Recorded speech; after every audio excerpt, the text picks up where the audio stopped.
It's for the Filipino people. I already said this earlier. I mentioned this on my content. I share this with people that I love. And I share this with random people that I met. Hindi po mahirap ang Pilipinas. Yes. In fact, we are earning so much. So much. Sa Southeast Asia alone, we are the country with the highest value-added tax at 12%. Right? Buhaya! Don't distract me. I'm gonna talk to the Filipino people. Anyway, back to the value-added tax. Isipin nyo, who can answer me? Ilan exactly, just a rough estimate, ilan ang bilang ng mga ordinaryong Pilipino na sumasahod ng minimum wage? 1 million? 2 million? 3 million? I don't think so. We are more than 100 million in the Philippines. I'm not that intelligent. I'm not that resourceful. I'm not that kind of person who reads every day. I'm telling you. But one thing that I know, we are more than 100 million. Just imagine this. Just imagine. Ito isipin nyo. For example lang, on a rough estimate, merong 10 million Filipinos working, earning a minimum wage of 500 pesos. Sinong matalino dito? Magkano ang 12% VAT ng 500 pesos? Let me answer that for you. It's 60 pesos. Now, if you are earning 500 pesos with this fucking inflation, because these thieves in the House of the Representatives are just stealing and plundering our money with so much inflation, do you really think na hindi gagastusin ng mga ordinaryong Filipino yung 500 pesos that they earn on a daily basis? No surprise, the answer is no. Obviously, kulang pa ang 500 pesos. So, in every working individual in the country earning 500 pesos, they contribute 60 pesos of value-added tax daily. Let's do the math.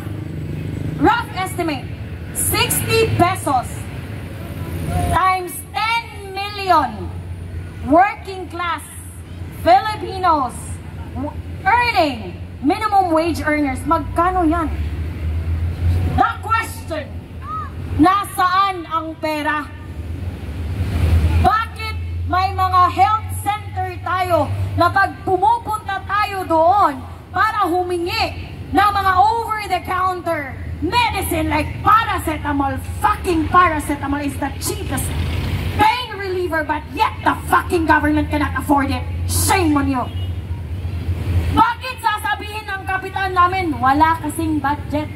Walang budget sa paracetamol, pero may budget para sa travel abroad ng mga anak nyo? May budget para sa mga pag-aaral ng anak nyo, not just abroad, but Switzerland, later say University. Fucking whore! Mga garapal! Mga purikat kayo dyan! Now, let's go back to the calculation. 10 million Filipino people working, earning a minimum wage of 500 pesos. Value-added tax lang yun. 10 million estimate lang yun. Do you really think that there's only 10 million Filipino people working for minimum wage earners? Ang laki ng pera ng Pilipinas. Let's add sin taxes. Let's add real estate property taxes. Let's add salary taxes! Kami ang nagtatrabaho araw-gabi. Lumulusong sa baha dahil ibinulsa nyo ang budget sa flood control. And don't get started with me. With how much money did you took from us? Flood control projects is 500 billion. PhilHealth funds is 600 billion. GSAS, SSS, PDIC, you're not supposed to take those money, especially PhilHealth. It is unconstitutional to take excess money from PhilHealth and put it in the infrastructure na ghost project naman. Do you think we're bobos? No, we're not. We're not idiots. Maalam kami dahil may YouTube University. Accessible sa marami. Mga nyo, huwag nyo kaming lukuhin. Nakakagalit. At kapag galit na kami kayo. Galit na kami sa inyo. Ito ang tandaan nyo. Siguruhin nyo lang na kayang pasakayin sa mga private jets nyo lahat ng relatives nyo. Because taong bayan will show no mercy when the time comes. Tandaan nyo yan. Enjoy nyo muna yung mga sasakyan ninyo na binili namin. Enjoy nyo muna yung mga bahay nyo na binili namin. Kaya pala ang hirap-hirap. Ni as a virtual assistant, ang hirap-hirap magbakasyon. Kasi walang extra ang pera. Kasi kailangan pala namin sponsoran yung mga lifestyle nyo. We sponsored your fucking lavish lifestyle without our consent, and that's fucking evil. Fucking evil! House of Representatives, just close your building. Hindi nyo naman building yan, pera nga namin yan. Pera namin yan yung building nyo. Yung upuan na inuupuan nyo, pera namin ang binili dyan. Yung mga sasakyan na sinasakyan nyo, pera namin ang binibili dyan. Yung mga bahay na tinitirahan nyo, pera namin yan. Yung pinapakain nyo sa mga anak nyo, pera namin yan. Hindi ako magmamakaawa sa inyo na mag-resign. Just do whatever you want to do. Just continue what you're doing. And I'm sure 100% that you're just fueling the rage of the ordinary people. Just come to think of it, I am a nobody from Cebu City. But I came here on my own. I came here on my own because of the rage, the injustice, and the kaguhan that I feel. That I felt on my soul as if I have a soul, I feel it in my soul. Mga putang ina nyo. Sinasabi nyo ang mga OFWs, modern day heroes, right? Mga modernong bayani ang ating mga OFW. Pero bakit ang NAIA may laglag bala na naman? Bakit ang NAIA in-increasean nyo ang mga taxes sa mga Pilipinong pumapasok at lumalabas? Pero yung bumbilya nyo, pondido, kagaya ng mga pag-iisip nyo, pondido. Pondido nga ba? Or wala lang kayong pake? Kasi nakatapal sa mga mata nyo ang pera na hindi sa inyo. Mga puto, nakakasawa, nakakasuka, nakakagalit!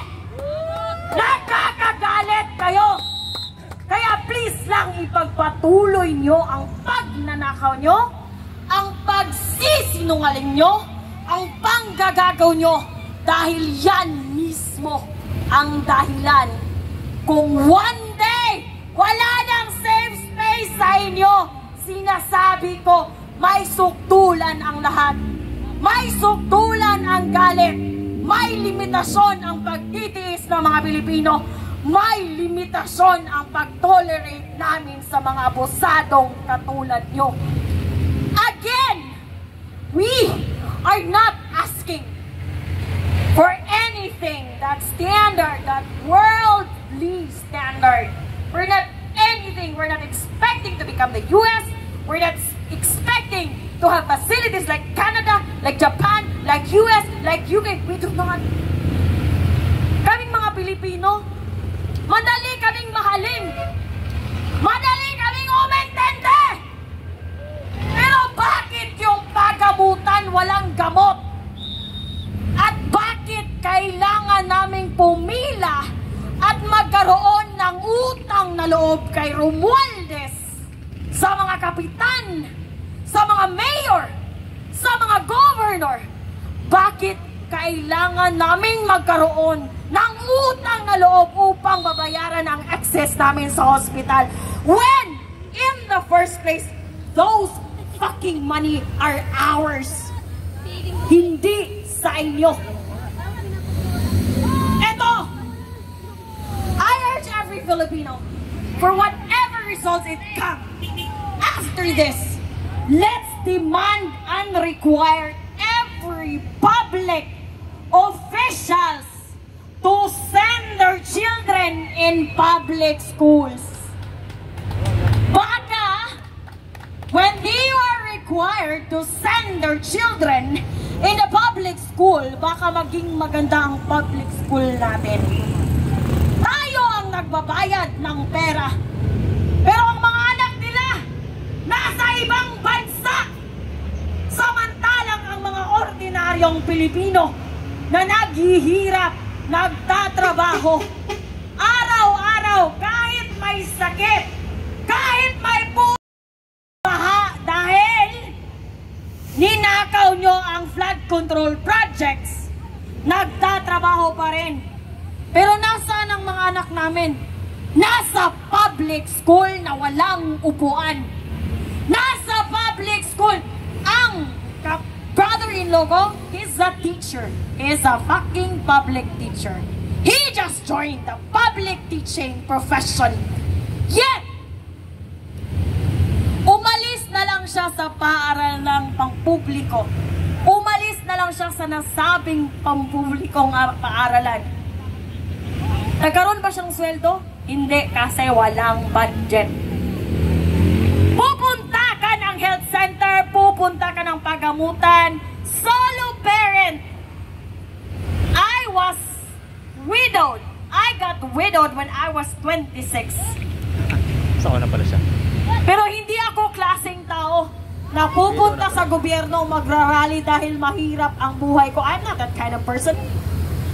So what I did after I got widowed, nagtrabaho ako ng call center. At sa umaga, nagbibenta ako ng kondo para sa mga putang access. I am that kind of hardworking Filipino. But I am a solo parent. Naisabatas na. Naisabat, ninanakaw ni Martin Romualdez, pinaghahatian ni Luis Tro, pinaghahatian ng mga senador with approval, authorization, heads up, and cheer coming from the most highest high excellency, your President, Bongbong Ferdinand Marcos. Dude! I'm gonna call you dude. Kasi, I don't think you are a president. Sino ang naniniwala dito na si Bongbong Marcos ay may isang katangian ng isang pangulo? I remember, you know, I remember so well when he assumed office. I started hearing rumors na this and that, Marcos was this and that, eto na naman tayo. And I was like telling my friends, you know, the guy just assumed office. Let's give him a break. Kasi nga, hindi ako ganong klaseng Pilipino na complain ng complain. So, for the first few months, sinabi ko sa sarili ko na give this guy a break. He just assumed office. There's a lot of things to do. Many months after that, there came the rumors of the flood projects. Flood projects did not happen yet last year. All this scandal did not happen this year. It happened last year and late last year. So sasabihin ko sa inyo, the House of Representatives, hindi lang yan kayo. It's an organized syndicate, crime, cover-up, criminal offense to the Filipino people, executed, approved, authorized, none other than His Excellency Ferdinand Bongbong Marcos. Kaya doon, wag kang magpapa-interview ulit na sasabihin mo Wala naman akong idea kung bakit na tayo ganito, na ganito na pala kalala ang mga magnanakaw. You are the number 1 magnanakaw. How come wala kang idea? How come wala kang alam, Bongbong Marcos? Crap! It's a crap! Gaguhan! Do you really think we're idiots? We're not! Kasi ang mga pagnanakaw na to, hindi ito magiging ganito kalala kung hindi mo aprobado at autorisado. You are the number 1 criminal committing criminal offenses to the Filipino people. Walang iba. Walang iba. It's just you. It's just you and your minions in the Senate. It's just you and your minions in the Congress. Araw-araw kayong nandyan sa Congress. Anong ginagawa nyo? Nagnanakaw! Nagnanakaw ng pondo ng bayan. Again, hindi ko sasabihin sa inyo na maawa naman kayo. Just do whatever you wanna do. Continue what you are doing right now. Nakaw kayo ng nakaw at gaguhin nyo kami nang gaguhin na para bang kami ay nasa panahon ni Rizal at mga Indio at walang mga pinag-aralan. Ipagpatuloy nyo yan dahil may sukdulan ang pagtitiis ng mga Filipino. May sukdulan ang galit. Ang mga Filipino ay magtitiis, ngunit ito ay may limitasyon. At kapag dumating ang panahon na yan, magtago kayong lahat. Lahat, pati mga kamag-anak nyo na flex ng flex sa Instagram ng mga Balenciaga, ng mga Chanel, ng mga Hermes, ng mga 780,000 mil for 4 persons. Mga karapal kayo. There's a special seat for you guys in hell. I'm telling you that. And if one day I'm gonna go to hell, I'm gonna make sure that I will drag all of you to hell. Mga puta, makakapal ang mukha. You are mga baldado kayo dyan, mga PWD, mga inutil, mga bobo, mga palamunin ng bayan, mga salot ng bayan, mga pahirap ng bayan, mga putang nagpapahirap sa mamamayan. Kaya ipagpatuloy nyo yan! I dare you! Magnakaw kayo ng magnakaw, ng magnakaw, ng magnakaw, ng magnakaw. At gaguhin nyo kami. Nang gaguhin, nang gaguhin. Kasi it's just gonna fuel the rage of every Filipino. And one day magtago kayo because we will show no mercy.